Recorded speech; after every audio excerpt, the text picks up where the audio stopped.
Les lésions cutanéo-muqueuses surviennent par ischémie secondaire à une augmentation de la pression tissulaire ou à un étirement des vaisseaux. Quelle que soit la posture chirurgicale, une pression tissulaire supérieure à la pression capillaire moyenne, environ 35 mm de mercure, est susceptible d'entraîner une atteinte ischémique au niveau des reliefs osseux proéminents. Point d'appui du corps sur la table opératoire. En position proclive ou déclive, une distorsion des tissus compromettant la vascularisation peut aussi résulter d'un cisaillement par des forces parallèles de directions opposées, comme les forces de friction s'opposant au glissement du corps lié à la pesanteur.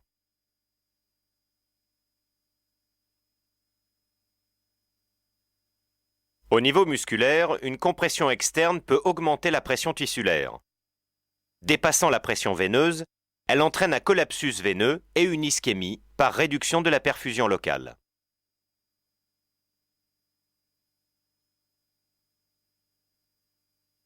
Une augmentation de la perméabilité endothéliale par libération de médiateurs vasodilatateurs peut alors générer une extravasation liquidienne et un œdème majorant la pression locale et aggravant les lésions ischémiques.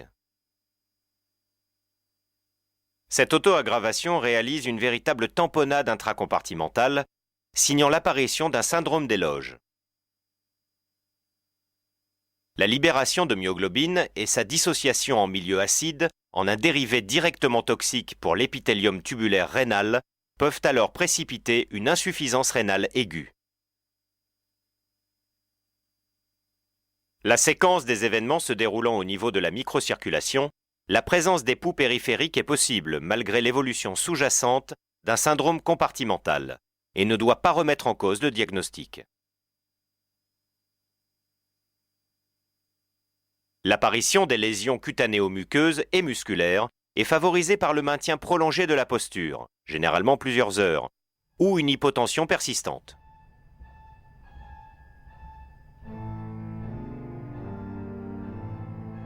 Les installations à risque et les moyens de prévention. Le décubitus dorsal. Calcanéum et occiput sont particulièrement exposés avec un risque d'escarre et d'alopécie différée et transitoire. Scapula, olécrane et sacrum sont les autres points d'appui à risque. Une installation en hyperlordose peut être à l'origine d'une rhabdomyolyse des muscles lombaires. La mise en place de protections permettant de répartir la pression sur une surface corporelle plus étendue est recommandée. Le repositionnement des zones à risque au cours des interventions prolongées est licite lorsqu'il est possible. Les positions de lithotomie. Elles sont à l'origine de la majorité des rhabdomyolyses péropératoires. Les objectifs de l'installation sont de limiter et répartir la pression s'exerçant au niveau des loges musculaires de la jambe et de la cuisse par des protections adaptées, de maintenir une pression de perfusion tissulaire en limitant le degré de surélévation des membres inférieurs et de faciliter le retour veineux en limitant la flexion de la cuisse. La limitation de la durée de la posture est un élément de prévention indispensable, inférieur à 4 heures. L'abaissement des jambes à intervalles réguliers a été proposé mais n'est pas validé.